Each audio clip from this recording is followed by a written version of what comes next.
Olá pessoal, aqui é o professor Adalto Reis, professor de Geografia da Escola Estadual Professor José Ignácio de Souza. E depois de conversar com o professor Augusto, de língua portuguesa, e acatar a sua sugestão, eu resolvi então gravar esse videozinho para ajudar vocês que podem estar com dificuldade no momento de escrever a carta, que é a atividade do PET 300, atividade principal do PET 300, a qual deve ser entregue até amanhã, se você pretende concorrer à premiação da escola, ou se você simplesmente quer comprovar sua carga horária, então a entrega pode ser para o dia 22/12, né? Bom, nessa primeira imagem aí eu coloquei a igrejinha de Santo Antônio, a igreja matriz de Santo Antônio, que fica na cidade de Tiradentes, para lembrar então da influência do ciclo da mineração, da riqueza gerada, da questão cultural envolvendo aí, no caso das igrejas, o estilo barroco, né, que é tema da literatura. À direita da igrejinha eu coloquei a Cachoeira Casca d'Anta, que é uma das mais altas aí do Brasil, né? Está no Parque Estadual da Serra da Canastra e ela atrai muitos visitantes para essa região e contribui para dinamizar o turismo da região.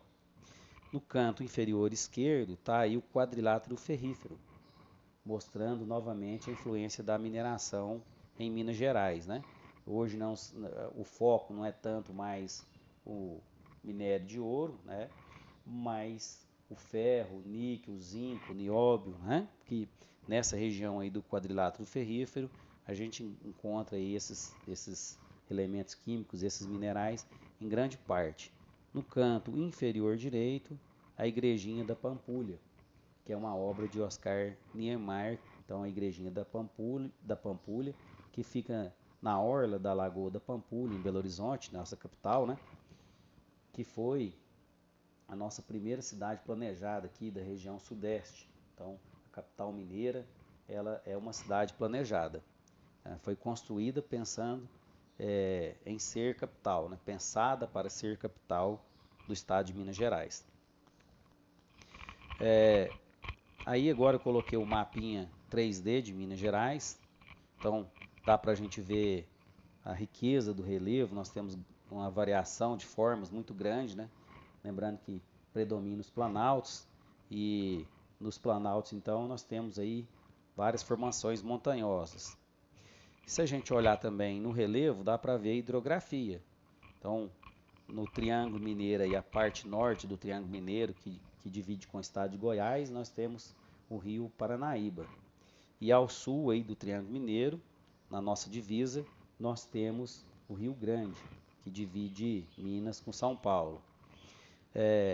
Ainda falando dessa questão do relevo de planalto, né, de uma hidrografia com declive, nós temos também climas tropicais chuvosos, né, com exceção aí da região do norte de Minas, que já vai para o tropical semiárido, mas no restante de Minas Gerais nós temos um grande volume de chuva, com rios caudalosos, né, com grande volume de água e com declive, o que facilita a geração de hidroeletricidade. Então aí nós temos, por exemplo, a usina de Três Marias no Rio São Francisco, né, de Paulo Afonso, aí que nesse mapa, do amarelo até o tom de vermelho aí, nós temos uma variação das menores altitudes para o amarelo, das maiores altitudes aí para o vermelho. Se nós olharmos aí, ó, o sul de Minas aí, entre aí Minas Gerais, Rio de Janeiro, São Paulo, nós temos aí na Serra da Mantiqueira o Pico da Pedra da Mina, que tem 2.798 metros, é um ponto turístico importante. Se nós subirmos aí na Serra da Mantiqueira, um pouquinho para cima, na divisa aí com o Rio de Janeiro, nós vamos ter o Pico da Neblina, que é o nosso pico mais elevado, 2.890 metros de altitude. Então são todos pontos turísticos importantes. Na região central de Minas Gerais, nós temos aí a Serra do Espinhaço e nós temos vários morros com altitudes mais elevadas, que são também atrações turísticas, né? Um deles, por exemplo, seria o Morro do Chapéu, né, que dá para ver aí mais ou menos onde ele fica aí. Na região do Triângulo Mineiro, nós temos aí a Serra da Canastra, né, que fica aí a nascente do Rio São Francisco. Nós temos a Serra da Saudade, a Serra da Ponte Alta. Então, são todas regiões turísticas que ajudam aí a dinamizar a nossa economia.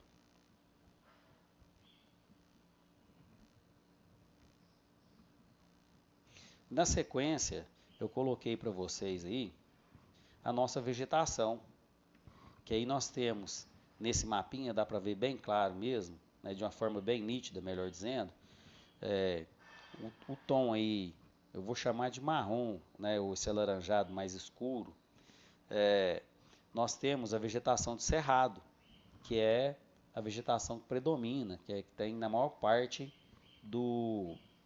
da região de Minas Gerais. Depois, nós temos aí na cor rosa os campos rupestres, são chamados campos de altitude, que estão nas regiões mais montanhosas. Aí dá para ver, ó, que está nessa região aí, a gente tem nessa região mais central a Serra do Espinhaço. Na Serra da Mantiqueira tem também, mas por uma questão de escala não apareceu nesse mapa os campos rupestres aí da Serra da Mantiqueira.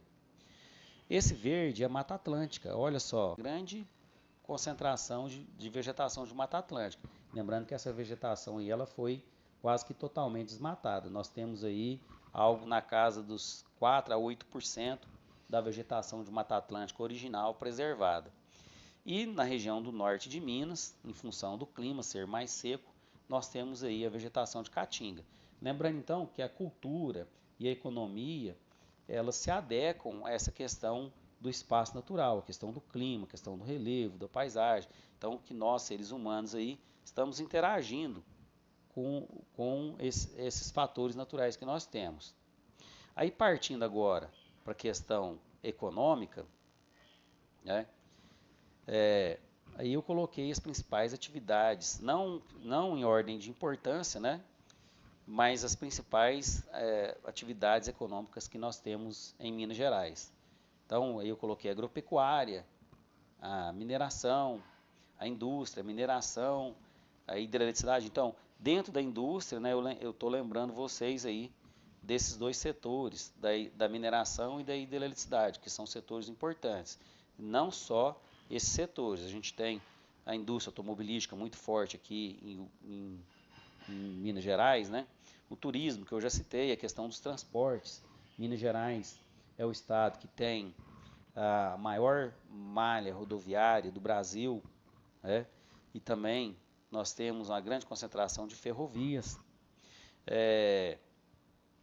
Então, esses fatores econômicos, eles são formadores aí dos nossos valores e de parte da nossa cultura.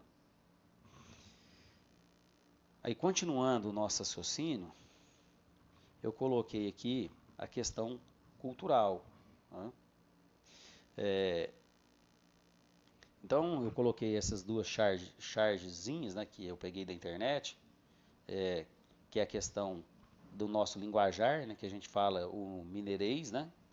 Então, aí algumas frases, né? Opa, hoje é sexta-feira, nem acredito, né? Então, no nosso linguajar mais comum e regional, geralmente, onde esse linguajar ele é mais intenso, nós tendemos a engolir as últimas sílabas das frases, né? Então, é comum a gente na escola, quando vai falar disso, né, uma das brincadeiras que a gente faz sobre esse mineirês é da questão do café, né? Que o mineiro foi fazer café, né? E perguntou se tinha pó, né? Se podia colocar mais pó no café, né? Aí a pessoa fala, tem pó? Né? Pó, pó, pó. Então é uma maneira típica nossa, né? Além dos termos que a gente usa muito, né? O uai, o trem, né? O trembão, né? E etc. A religiosidade,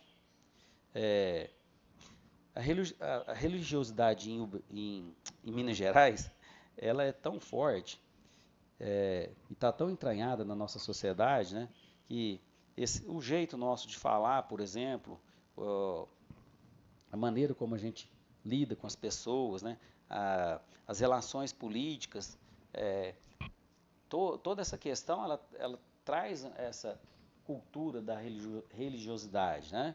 Minas Gerais é um estado predominantemente católico, nós sabemos disso, apesar de ter influências de outras religiões e de outras seitas religiosas, né? Mas, por exemplo, na política, essa questão de o político ser intermediador de conflitos, né? Do mineiro ser calmo, ser pensativo, medir as palavras para falar, pedir às outras pessoas para interceder por eles, né? Por exemplo, eu não quero brigar com fulano, fala isso assim, assim para ele. Então isso vem, de certa forma, da questão dos santos na Igreja Católica, né? Que, sem querer desmerecer a Igreja Católica ou qualquer outra religião, né? Mas no catolicismo tem muito disso, você conversar com o santo para ele falar com Deus, né? Você pedir a proteção do santo, ou daquela santidade, para que você alcance um objetivo que você quer que Deus te ajude, vamos dizer assim, né? Uma variação grande de hábitos folclóricos, né? A congada, as folias de reis, as festas juninas, né? Tudo isso está arraigado no nosso folclore. Outra coisa é a posição geográfica de Minas Gerais. Vocês vão ver que Minas Gerais está numa posição intermediária do Brasil. Mas como assim? Minas Gerais está entre os estados de Bahia, Espírito Santo, Rio de Janeiro, São Paulo, está próximo de Mato Grosso do Sul, está próximo de Mato Grosso, faz divisa com Goiás, né? Então, assim, Minas Gerais sofreu uma influência cultural da população dos estados do entorno. Então, isso vai refletir, por exemplo, na nossa culinária, que é uma culinária bem diversificada. Então, Minas Gerais, ela pegou aquilo que tinha de melhor, digamos assim, na cultura europeia, dos portugueses, alemães, pegou o que tinha de melhor nos estados que estão aqui em torno, né, da população nativa desses estados que eu acabei de citar, e nós temos isso refletido na culinária.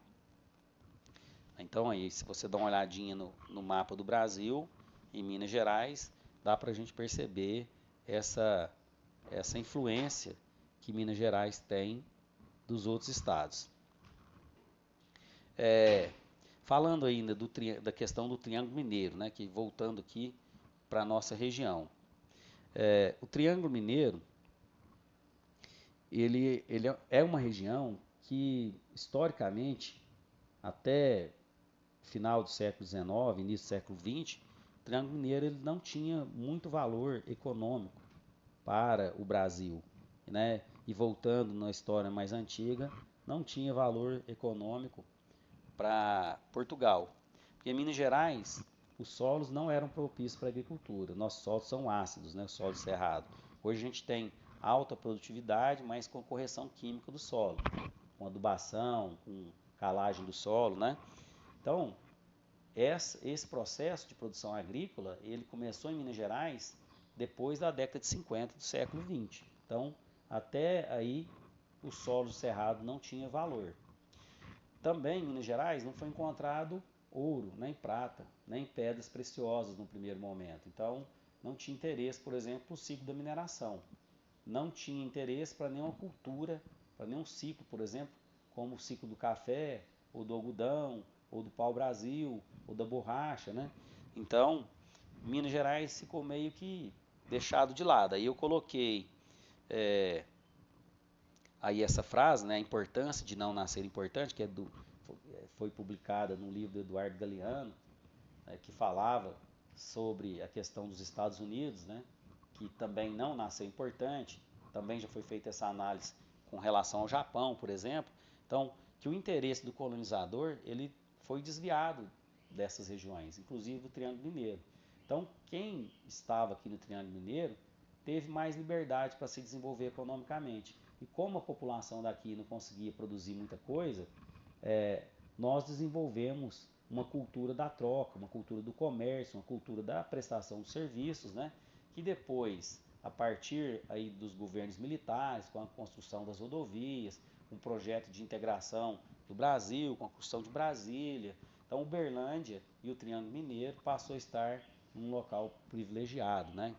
Então aí hoje a gente tem um grande desenvolvimento econômico. Minas é a segunda cidade em tamanho, em número de habitantes, em PIB de Minas Gerais, né? Ultrapassou o Juiz de Fora há muito tempo, só perde para a capital, Belo Horizonte. Então o Triângulo Mineiro adquiriu essa importância. Voltando ainda na história do Triângulo Mineiro, no ciclo da mineração, o Triângulo Mineiro chegou a ser transferido para a província de Goiás. Então, quando se descobriu diamante, né, na região onde hoje ali é Romaria, Estrela do Sul, Iraí de Minas ali, então, quando essa região começou a atrair os interesses, né, econômicos, o governo ele anexou a nossa província e a nossa região a Goiás. E quem conseguiu reverter isso para Minas Gerais novamente foi a Dona Beija, né, famosa na história, era uma cortesã, nasceu em Araxá, foi sequestrada, foi levada para a Estrela do Sul, né? A família rejeitou ela depois do sequestro, ela perdeu o casamento, que já estava mais ou menos esquematizado. Então aí ela resolveu se transformar numa cortesã, mas ela se transformou numa cortesã altamente politizada. Então aí ela, com a elite do Triângulo Mineiro, ela conseguiu reverter, né, e devolver o Triângulo Mineiro para Minas Gerais. Qual que é a importância disso? Se o Triângulo Mineiro fica na província de Goiás, nós teríamos recebido menos recursos.